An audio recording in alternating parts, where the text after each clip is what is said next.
Panalangin na Ama namin.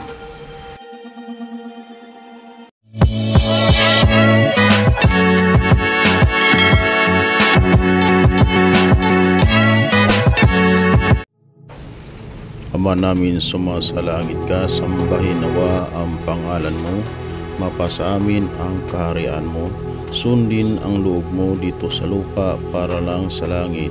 Bigyan mo kami ng aming makakain sa araw-araw at patawarin mo kami sa aming mga kasalanan para lang sa pagpapatawad namin sa mga nagkakasala sa amin, at huwag mo kaming ipahintulot sa mga tukso at iadya mo kami sa lahat ng masasama.